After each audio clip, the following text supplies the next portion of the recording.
Hey, everybody. I'm about 1 minute early. Apologize. I'm new at YouTube, so sometimes it works out, sometimes it doesn't. Let me get this out of the way here. They call it trash. So, I thought I'd take it a little easy tonight. Going on here. Tim and I and Jim and Jen were trying to revamp the podcast that we have going on. So there's going to be a little bit of change in here and there when it comes to the actual podcasts that we do. So I'm going to be on here for a minute. I'm going to change some settings around here with my light. This is ridiculous. I think one light makes me look really, really pale. Not that I'm not already pale, but you know what I mean.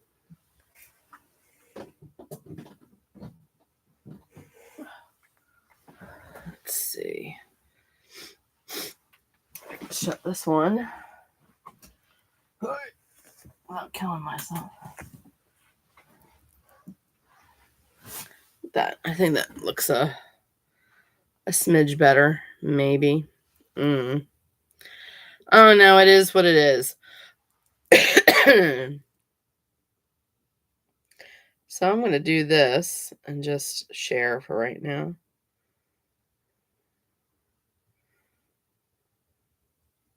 And just let everybody know that I'm live now.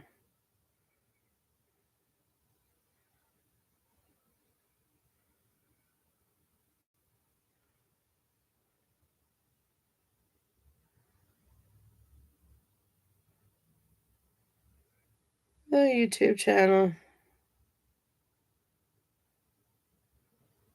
Real quick.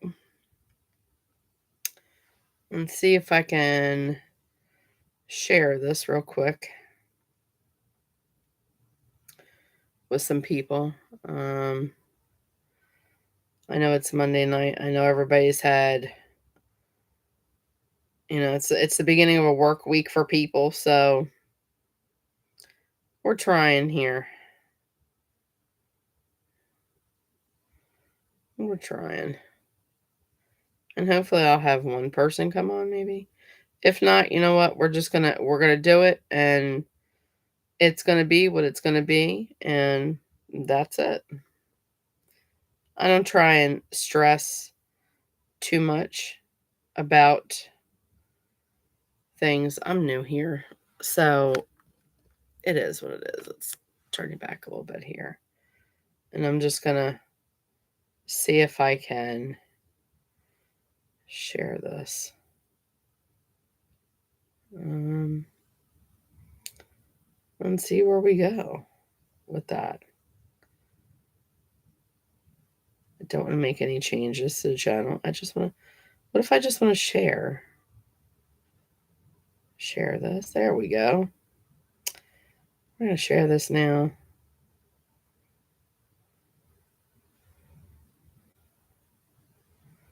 Live. Oh, love live now.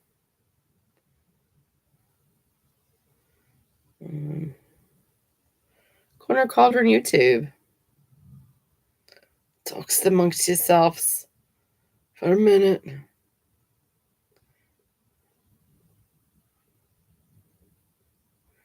Talks amongst yourselves. That's what I did. Bro does it so much better than me.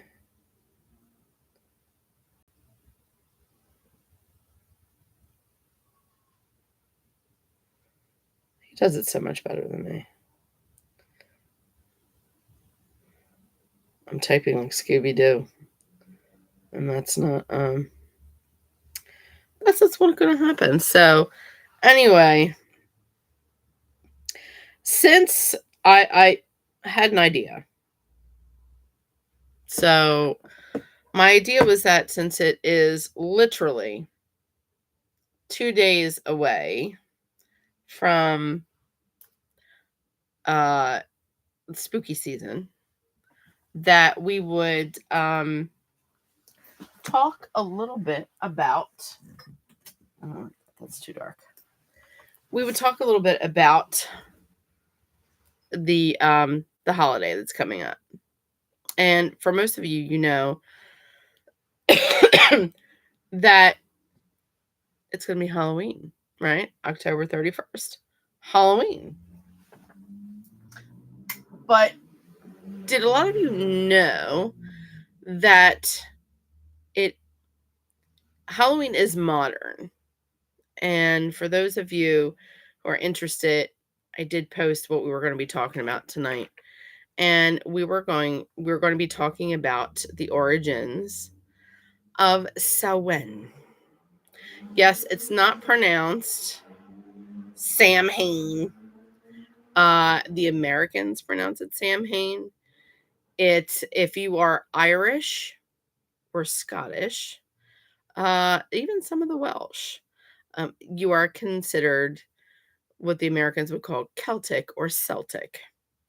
And you may not know that in your ethnic background, you are steeped in the traditions of something called Samhain.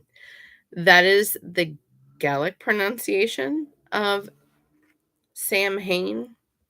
Um, some you may hear it pronounced Samhain, Samhain, or Samhain.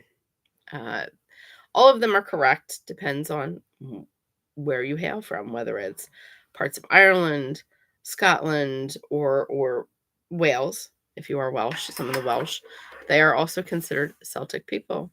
Don't get it twisted. They are Celtic people as well. With that being said, not a lot of people know about Samhain and where it started or how it started. And Samhain is extremely ancient. Some anthropologists believe that it predates medieval times, so it goes back to Neolithic times in what is now Ireland and parts of Scotland and Wales. So Samhain was a very spiritual holiday. If you are pagan or you practice paganistic practices, specifically, I don't want to say specifically Wiccan because that's not true, but certain paganistic practices, you will understand that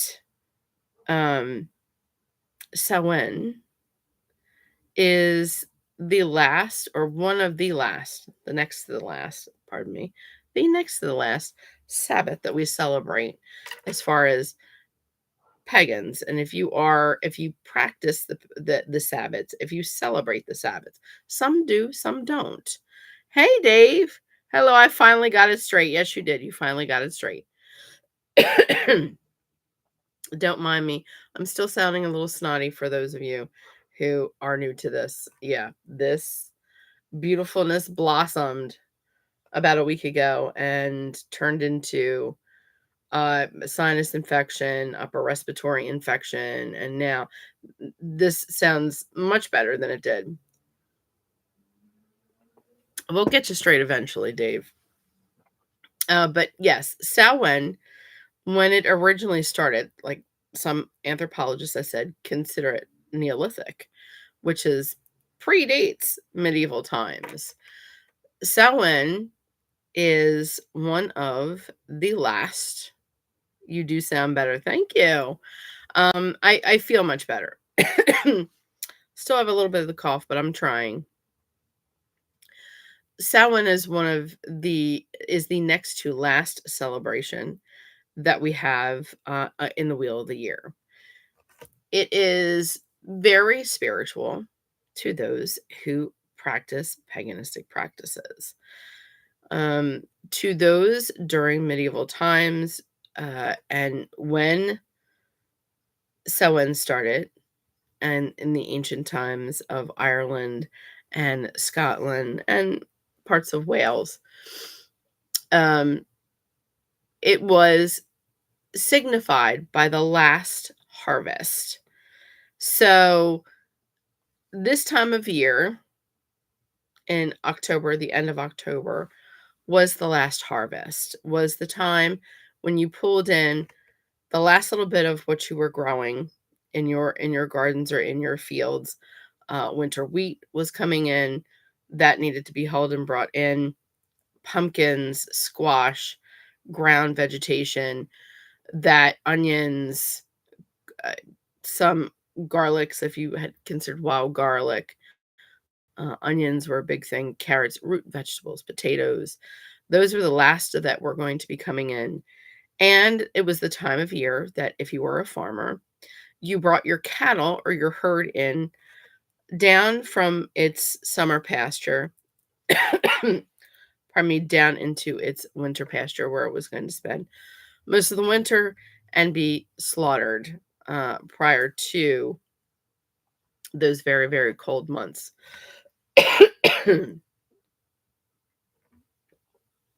It was also the time of the year that the Celtics feared the most.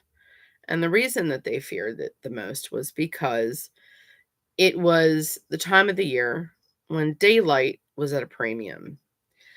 The hours of daylight were very short and the night was extremely long. They were steeped, the Irish, the Scottish, and the Welsh are steeped in superstition as far as being in the woods at night when the sun goes down, all the creepy stuff happens. That that's when most of the danger happened, was at night. You had wolves that were out at night. You had things that went bump in the night. There were stories of children being snatched in the middle of the night if they weren't in bed or if they weren't home. So it was a dangerous time. You couldn't see, um, and that kind of added to the mystique of what was going on.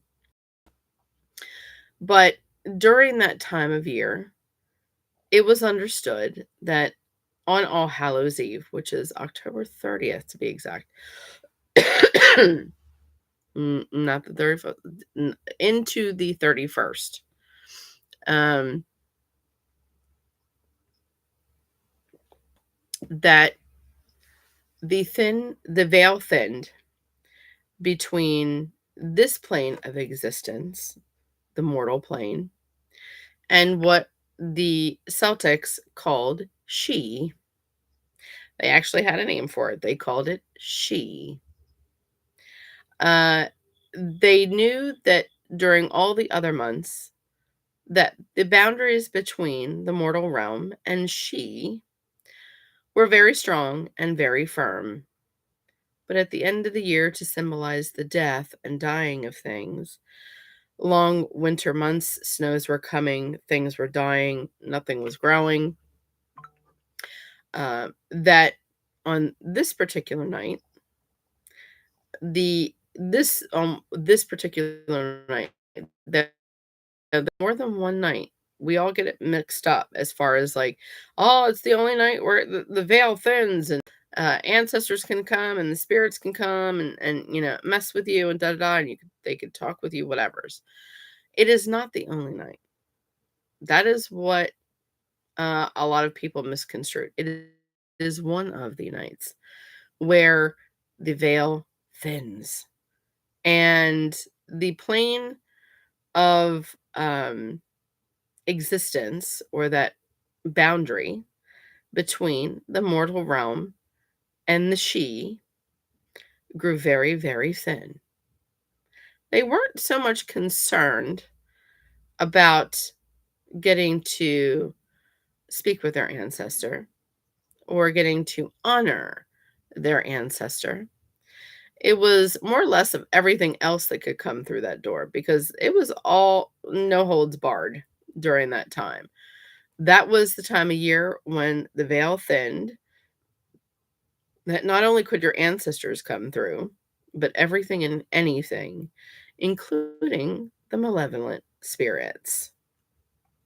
Now, in the land of She, they kind of characterized it as more than just ancestor lived in the She. It was ancestor, it was the fairy folk, and it was the not so nice. Those malevolent spirits. I don't think they ever called them demon because demon is more of like a Christian word. There were no demons until Christianity came, and then they classified them as demons, but they just called them malevolent spirits. So in the She lived their ancestors from the mortal realm, the Fey folk, and everything else, the malevolent. And there was nothing to stop them from coming over. So in the She, they called those specific spirits, combined them all, and called them Isla or um, Ishla. Some of it is referred to Isla, depends on what part of the Celtic countries you are in. So it's either Ishla or Isla. That's the name for the spirits. So um, on this day, to kind of keep the bad spirits away and not be noticed, the ancient Celtics would don masks. And the masks were usually made up of tree bark, cowhide, any kind of hide that they could find. And they decorated them with leaves and branches and all kinds of craziness to kind of fool the malevolent spirits so that they couldn't recognize them and they would leave them alone, thinking that they were other spirits that had entered with them to walk amongst the earth for one night. They would also prepare a feast for their ancestors. They wanted their ancestors to come in, they wanted their ancestors to talk.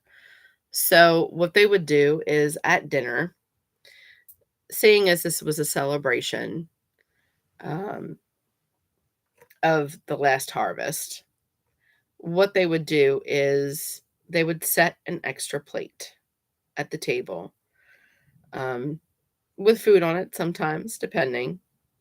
But that extra place setting and that extra chair was an invite for their ancestors to come in and break bread and speak and either tell of fortunes or have messages from the other side.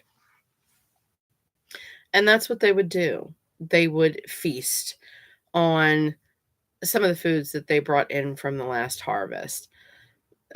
Most of it at that point tended to be vegetarian. So it was the potatoes, the pumpkins, stews, soups, breads that they made.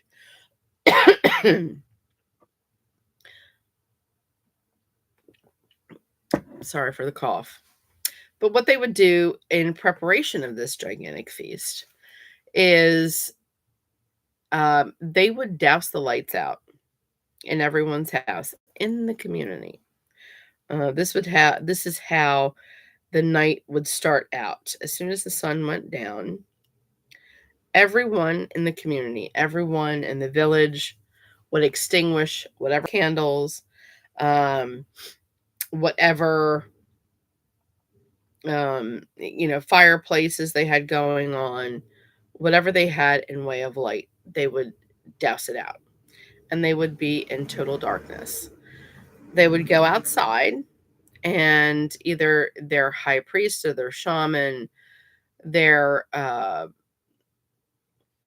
their healer of the community that they would go to for spiritual advice or spiritual practices, would light a huge bonfire. And that is where the celebration would start. The bonfire would be full of all of the old stuff, all of the old thatching from the roofs, all of the unnecessary grasses or whatever, clippings, leaves, things that they had collected. They would create this huge pyre. And what they would do is they would say blessing over it in order for them to have a safe winter. They would make sacrifices of holly leaves and berries, um, things that were a little bit extra, whatever they had that was extra, they would go and throw it into the pyre as well. And that would be their sacrifice. If they had an animal that they wanted to sacrifice in order to feed the entire community, that would be done as well. The blood would be spilt, it would go into the pyre, and they would light the pyre up. And in their blessings, they would ask for a safe winter, that the winter would not be so harsh, that there would be no sickness in their community, um, and that all of the bad spirits would be banished from wherever in their community. Once that was lit, the shaman or the priest, high priest of the community, would take a torch and he would put it into the fire. And from that, each one of the families in the community would light their torch. What they would do then would be to go into their home and light the fireplace with that fire that they had gotten from the pyre and the high priest. That, in essence, was blessing their home. It was cleansing their home, it was blessing their home. Fire, as we all know, is an element. And back then, during the paganistic practices, back then in the medieval times, we still do them today. We celebrate the elements: earth, air, fire, water, and spirit. And that is one of the elements that they chose to symbolize um, for that time of year. All right. Fire also drives away the dark, it drives away the scary. And they would keep their fires burning all night long, not only to keep their homes warm and to make sure that food stayed hot, but it was also to drive the oogie boogies away. All right. So on that night, they would don their masks. They would have a feast. They would have a celebration. They would do pretty much, I don't know how many people are familiar with the Mexican tradition of De los Dos Muertos, which is the Day of the Dead. The Day of the Dead, if you ever get to experience the Day of the Dead from Mexico, it is an absolute beautiful, beautiful, sacred day. The families make altars in their homes of all those pictures of those who passed. They light candles around them. They go to mass. They say prayers. They use marigolds, which is a symbol for them. and everlasting life. It's the orange from the marigolds, the oranges and the yellows. They make these big, huge wreaths out of the marigolds. You will see some people dressed as monarch butterflies during their parades. That is a sign of transformation, that they are not dead. They've dropped the meat suit. However, they are still here in spirit, in the spirit realm, which is great. Um, they kind of believe the same thing, that they don't celebrate with the marigolds, but they do make offerings. During the time of Samhain, they clean the house, they get it ready, they bless the house with that fire. They put up memorabilia of their loved ones that have been lost, that they've lost. Back in medieval times, they didn't have pictures, but I'm sure that it would be a representation of whatever, whoever that person was. And they would make an altar. They would light candles. They would say blessings at the feast in front of them.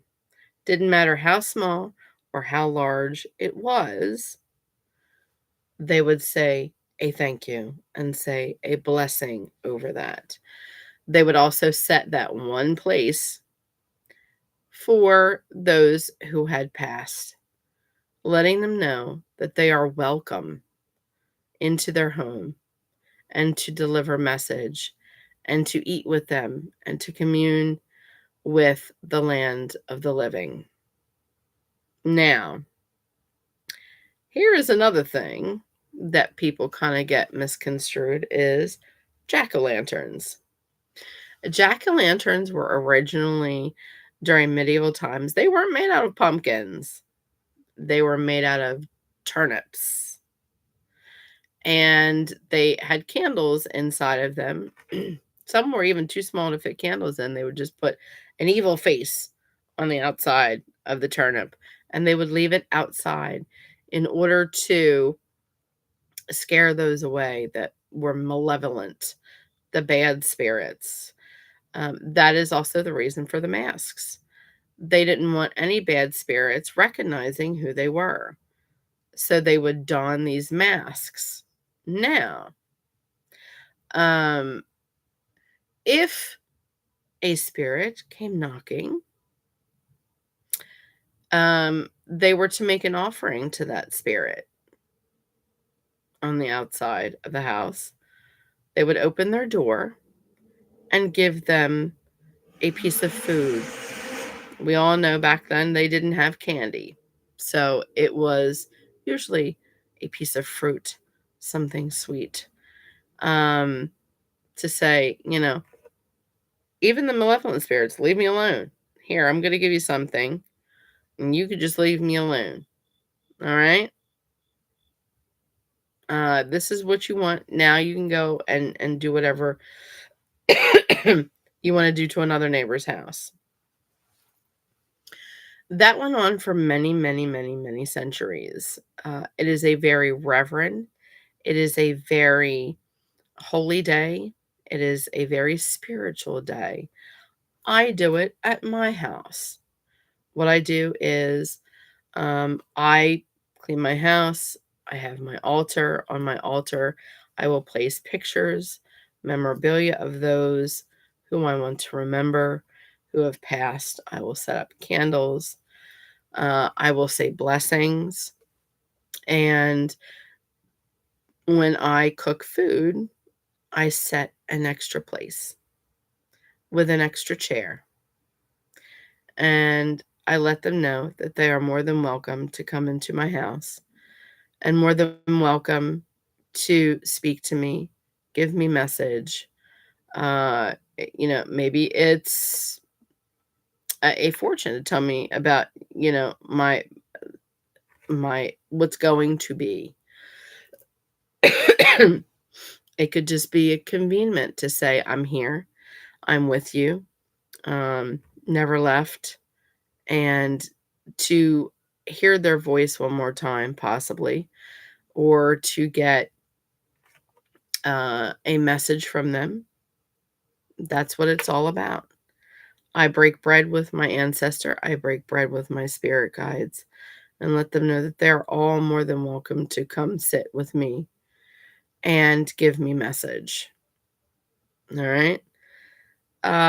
Those candles that I have on my altar are kept lit until I go to bed, you know, letting them know that this is the way. If they wish to come in, the light guides them in, and I give them offerings of food. And sometimes on my altar, I will put out a glass of wine, a glass of brandy, and let it sit there with some candy or something sweet like some fruit, and leave it there overnight for them to show up. It is about honoring the spirits, right? Now, getting back to those bad spirits and giving them a treat. What we know today about Halloween and modern day Halloween is not too far off from Samhain itself. Have you ever heard the saying when kids knock on your door? Trick or treat? Trick or treat? And some of them, the people way back in the ancient times, didn't know whether it was a malevolent spirit or a good spirit. So it was, you give me a treat or I'm going to play a trick on you. And some of the tricks were not very nice during the medieval times. So that is where trick or treat comes from. Why we say trick or treat. It's to let them know that the spirit is outside. And you better give me a treat or I'm going to play a trick on you. So that is one of the things that has kept alive. Putting out the scary jack-o'-lanterns. We've grown up a little bit. They're not turnips anymore, but they are now actual pumpkins. The idea was to make them scary so that you would drive away the spirits. Drive away the bad spirits. I don't want any bad spirits. I don't want any bad spirits. So I'm going to make this as ugly as I possibly can to scare off the spirits. I don't want any bad spirits coming in my house. So that was kept from ancient times. Like I said, again, we grew up a little bit. There's no turnips anymore. It would be kind of silly if you told your kid, here, carve a turnip. And, there you are fiddling with the littlest, tiniest hole trying to get a candle in it. A great majority of them, like I said, didn't have candles in them. It was just an ugly face to keep people away, to keep the spirits away. There were a lot of people during even those times that didn't want to mess with spirits because, even the Fae, people say that the Fae are nice all the time. And, oh, look, it's Tinkerbell. Tinkerbell is not a Fae. She's a pixie. There's a little bit of a difference between a pixie and a fairy. There are those. Now, let me set the record straight. There are some that work with the Fae and have an agreement with the Fae, and they work on the bounds of that agreement, so they don't have any problems with the Fae. Some Fae can be very nasty, and then you're gonna have a problem if the Fae come into your home, and then they won't want to leave. So that was another reason for the scary faces or the masks. Again, why do children get dressed up? They emulate the spirits, right? So they can walk amongst the spirits and not get recognized as a mortal. Same as vice versa. The spirits walk freely because they're unnoticed. I mean, if you saw, a ghost walking down the street during Halloween, pretty much look like every other ghost that you see.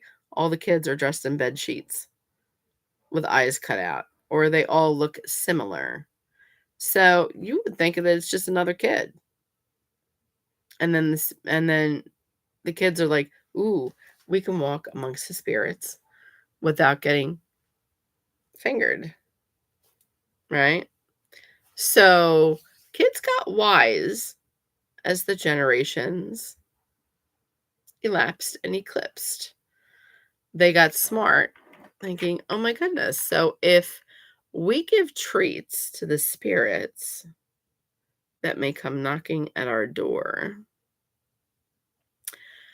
I bet you if I put a disguise on and go outside and start knocking on people's doors, they're going to give me food to eat," right? And it worked. It worked.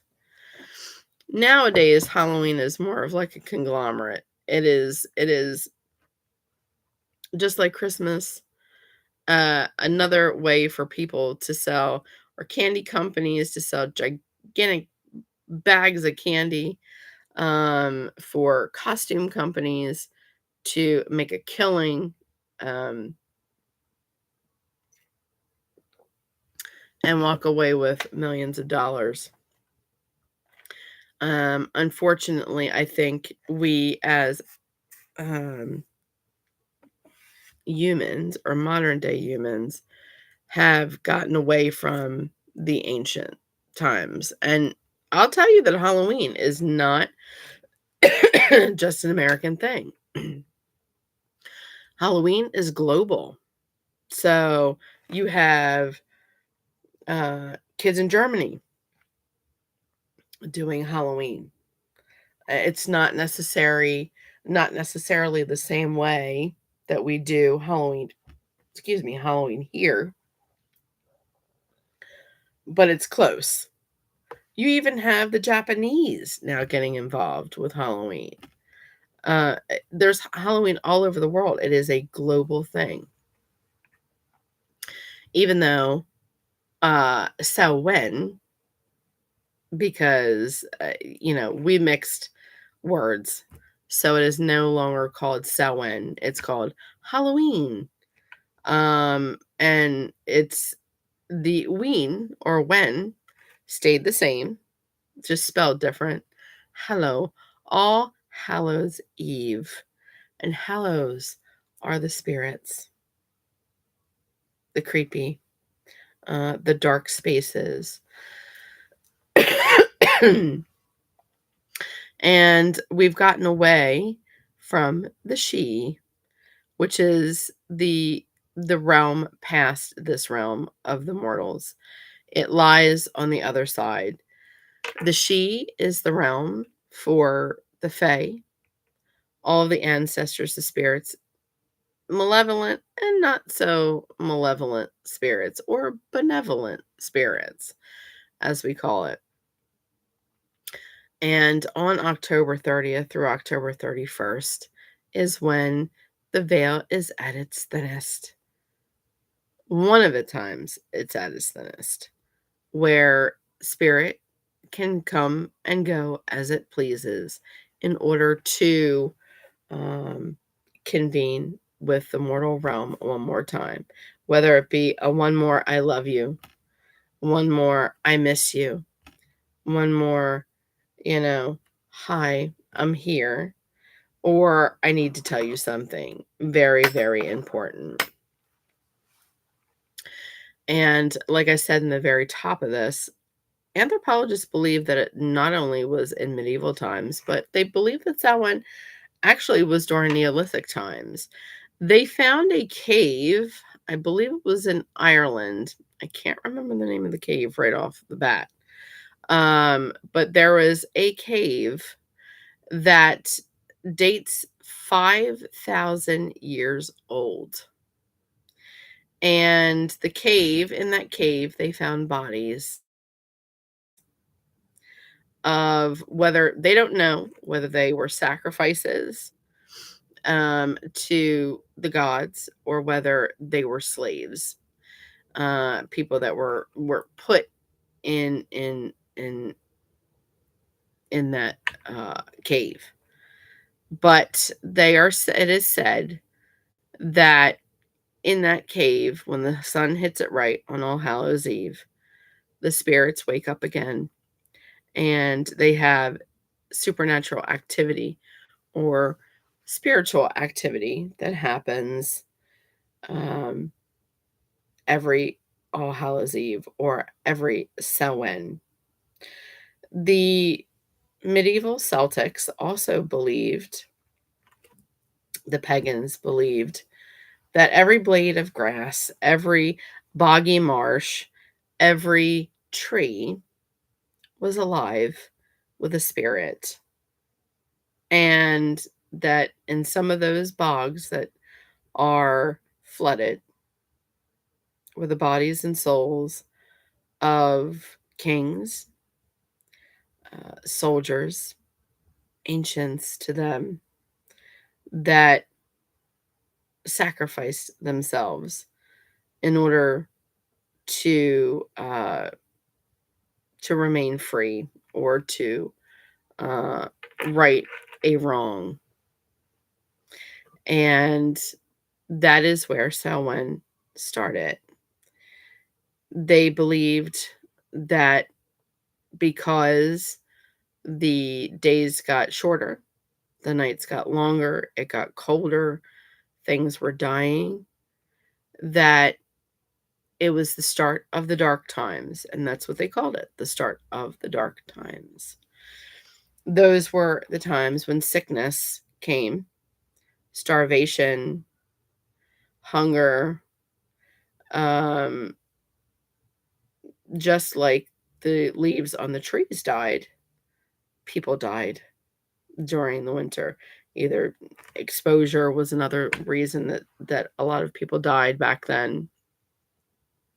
And the winter months or the fall months were those months that were considered dangerous and scary, and that under the cover of darkness, all the spirits from the trees, the bogs, the moors, the rolling hills, the caves, all came out at night. They could swear that through the mists on the moors that they could hear eerie sounds of the dead, um, or that the bad spirits in the mist had taken another life. When they heard the howling, it was that of a death howl. Also, banshees were even rife during that time. If you are of the Celtic heritage, whether it be Scottish or Irish, mostly Irish, as far as banshees are concerned, that you would see more banshees coming out at night during the winter months to take their dead or to take their prisoner. And if a banshee cried during All Hallows Eve and you heard it and it was right outside your door, more or less someone in your house was going to die within 24 hours. But the Celtics then also understood the pagans, as we do today. Uh, Pagans, we all believe in a balance of things. They all understood that if they made it through the dark months, um, you also believe the veil is thinner during the end of October. During the end of October, that is when Samhain is. It's the end of October, October 30th through the 31st. That is when one of the times where the veil is very thin. There are some paganistic practices that also believe that during Ostera, or what um, Americans or the modern American or Christians would call Easter. That is another time when the veil becomes thin. And that is because the balance of life and death is swinging one more time. That Father Winter, who represents the death of things, the dying of things, is slowly fading and going to sleep, and Mother Earth is waking up. So you have that imbalance of the swinging during the months, that specific time frame. And that is when the veil is thin as well. For a long time, everybody thought, oh, it's on Halloween, All Hallows Eve. That's when the ghouls and the goblins come out and people rise from the dead. That's not the only time that they rise from the dead. That was just one that was made most popular, was during Halloween. And that's because it's spooky and it represents the dead more than Oster or Easter would be a representative of the dead, because we understand that in Christian times, Jesus died on the cross, and 3 days later he rose from the dead, which was Easter Sunday. But do I believe? Yeah, I believe that the veil is very thin during Samhain, and that's why I do what I do. I make my the sacrifice of making the plate for spirit and allowing it to walk into my house and letting it convene with me, and understanding that it is that my ancestors are welcome, always welcome.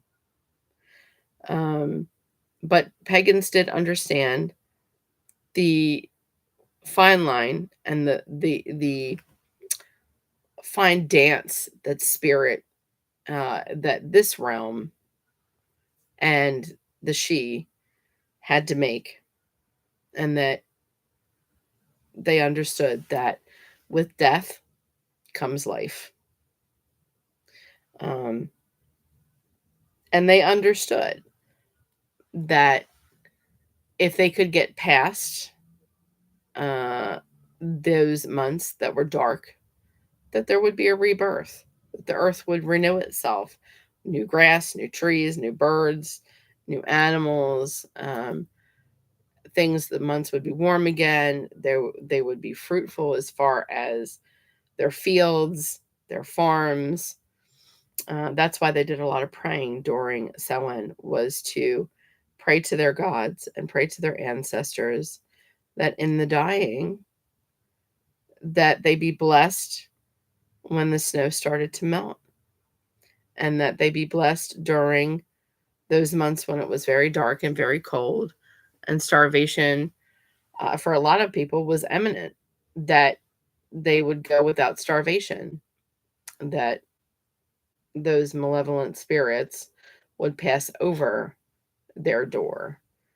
Um, they knew about that balance and they appreciated it. Sometimes, in most cases, Christmas trees. Think about that, Dave.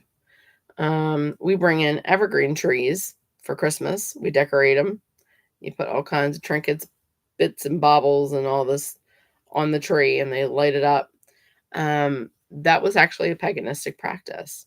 They brought in trees to remind them that, and they were specific evergreen trees. They did it to remind them that in death there is life, that there is life everlasting, that no matter how harsh the winters would be, that the evergreen would never lose its leaves,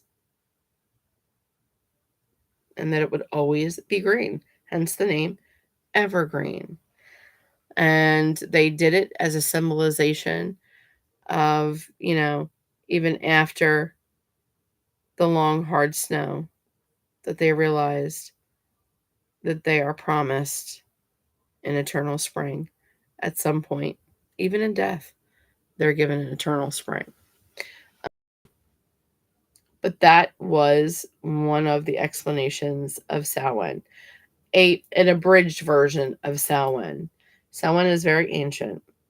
Anthropologists believe that it happened Neolithic, pre-Neolithic uh, era. So we're talking over 5, 6,000, 7,000 years that even the Neolithic pagans, the Celtics, practiced some form of Samhain, that they believed in that balance between the spirit realm and our realm. This is the mortal realm and the she, and the relationship that they had with the Isla, which are spirits. Um, they were very superstitious. That is why they had a lot of practices, or a lot of things that they would do, rituals that they would do during Samhain, because they were afraid of the dark. They knew and when the dark happened is when spirits could walk and spirits could create havoc. Um, uh, when death was surely to come was during that time at night. Everything was dying around them. They didn't know whether they were going to make it through the winter. A lot of those villages depended on having good crops during the rest of the year, because there was nothing that was going to grow. Everything was dying. The grass was dying. The trees were dying. Most of the plants were dying at that time. And whatever they had, um, you know, they understood that whatever food that they had to be shared, not only between the villagers but the animals as well, to keep them around in order to be slaughtered for food. Without them, there was no way that they were going to survive. They did honor their spirits. They honored, um, you know, they honored their spirits. They honored their ancestors. They not only feared, but they honored. Um, yep. So jack-o'-lanterns are not new. Jack-o'-lanterns were turnips way back when, in medieval times. Um, and they would wear masks in medieval times to kind of fool the malevolent spirits. And if there was a knock coming at the door, they better have some form of food or drink waiting for that which was on the other side, which is usually a spirit, whether it be malevolent or an ancestor. Um, they would pay in order not to be hexed or cursed throughout the year. I hope this explains a little bit of it about Samhain and how it originally started, which was way back in Celtic times. It is not just Irish. So if somebody tells you, "Oh, Samhain's Irish. It's not Scottish. It's not blah blah blah." Blah. No, no, no. It is a paganistic practice that was shared between the Celtics, between the Celts. And Celtic involves Irish, Scottish, Welsh. Right there. See those three right there? All right. So I don't want to hear that it's only in the Irish. No, it's not. No, it's not. No, unfortunately. Uh the even the spelling is different. Some Irish say Samhain. Some people say Samhain. And we call it in the Scots Samhain. Although I will give them props that Isla and the she was created by the Celts, most likely the Irish. But the Scottish heritage is just as steeped in superstition and tradition about Samhain, and that of which spirit can roam the earth. Same thing. A lot of their practices are the same. And you see how the tradition happened or started from then to modern day Halloween. Kids got smart. Adults got smart. They were like, "Look, we're already in masks." And I just watched my mom hear a knock at the door and give a spirit something sweet and something good to eat. So I bet you if I go running around the neighborhood with my mask on, knocking on doors, saying that I'm an evil spirit, you better give me something or I'm going to hex your house. I'm going to put bad tithings on your entire family. Ugh.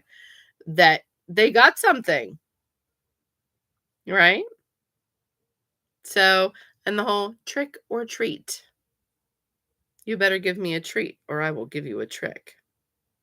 And my trick will not be very nice. That is another thing.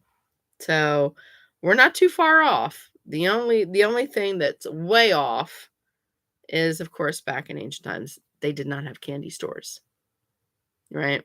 They didn't have chocolates. They didn't have Mars bars.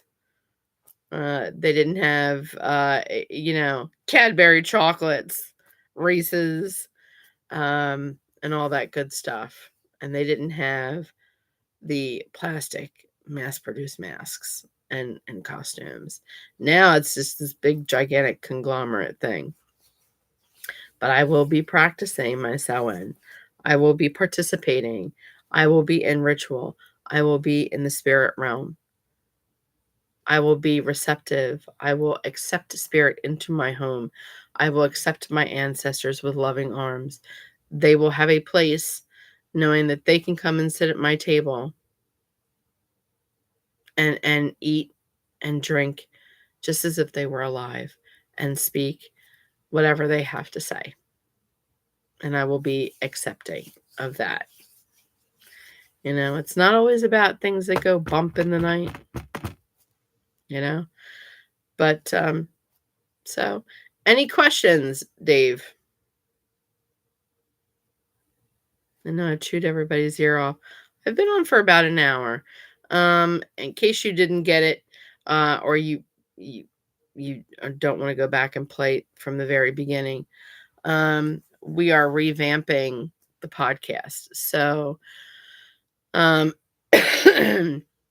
guess I'll be continuing to do these lives on YouTube just to keep people abreast and let you know that we all didn't die. We're all here. We just have some things that we're gonna be working out. We're kind of tidying up the show, and hopefully we'll come back bigger and better than we have been. All right. No questions? Nothing from you, Mr. Cummings?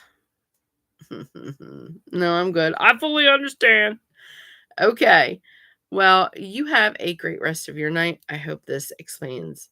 So when I may go into more detail because I left out a lot because I would be here for 5 hours if I had to go into the whole Samhain thing. Maybe once we get back on track, I will revamp and start talking about the things that I missed with Samhain. All right, everybody. As I always say, love, light, and blessings to you all. Keep it spooky. And remember the traditions and the rituals of Samhain. So if you're Irish, Scottish, or Welsh, what's the matter with you? You should be celebrating Samhain and getting down with the traditions of Samhain. Set that plate for your ancestor.